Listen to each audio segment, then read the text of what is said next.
ಅವ ಅವ್ನ ಮಾತೆಲ್ಲ ಹೊಟ್ಟೆಗೆ ಹಾಕಬಿಡವ. ಈಗ ಹುಡುಗ ಫೇಲ್ ಆಗಿದ್ದಾನಲ್ಲ, ಅವ್ನ ಭವಿಷ್ಯ ಏನವ? ಸೇರಿಸ್ಬೇಡಿ, ಅವನ್ನ ಸ್ಕೂಲಿಗೆ ಸೇರಿಸ್ಬೇಡಿ. ಅವನ ಭವಿಷ್ಯ ನಾನು ನೋಡ್ಕೋತೀನಿ. ನಾನು ದೇವ್ರಲ್ವಾ?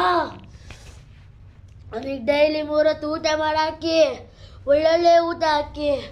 ಅವನಿಗೆ daily gobi manchuri, panipuri, chicken, fish, mutton, ಅವನಿಗೆ pizza, burger, Maggi, biscuit, chocolate, juice, ice cream ಎಲ್ಲ ತಂದ್ಕೊಡಿ. ಆಯ್ತು ಕಣ, ಆಯ್ತು. ಅವನಿಗೆ ಮತ್ತೆ ಬಸ್ ತಂದು ಕೊಡೋದು ಮರಿಬೇಡಿ. ಅವ್ನು ಕೇಳ್ದಾಗೆಲ್ಲ ಆಟಾಡಕ್ಕೆ ಬಿಡಿ. ಅವ್ನು ಕೇಳ್ದಾಗೆಲ್ಲ ಮೊಬೈಲ್ ಕೊಡಿ. ಒಂದು ಸ್ವಲ್ಪ ದಿವಸ ಆದಮೇಲೆ ಅವನಿಗೆ ಅಂತಾನೆ ಒಂದು ಮೊಬೈಲ್ ಕೊಡಿಸ್ರಿ. ಏ ಅಪ್ಪ ಬತ್ತು ನೋಡಪ್ಪ, ಮಟೆ ಪಪ್ಸ್ ದೇವರು, ಮೊಬೈಲ್ ದೇವರು, ಕಾಳ್ದೇವ್ರು ಬತ್ತು ನೋಡು.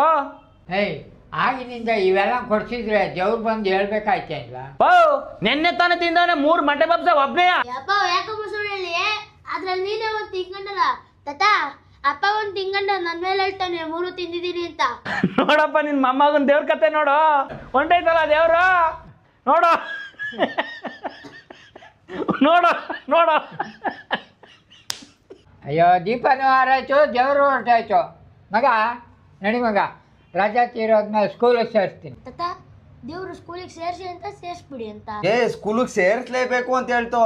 Chocolate, biscuit, ice cream, puffs ಇದೆಲ್ಲ ಇದೆಯಲ್ಲ ಕುರುಕ್ ತಿಂಡಿ, ಅದನ್ನೆಲ್ಲ ಕೊಡಬೇಡಿ, ಆರೋಗ್ಯಕ್ಕೆ ಒಳ್ಳೇದಲ್ಲ ಅಂತ ಹೇಳ್ತು.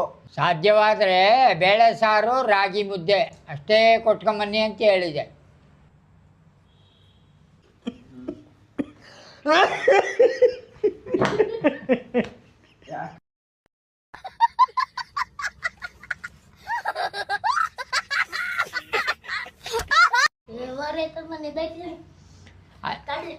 ನೀವೇ ಮಾಡಿ. ಏನು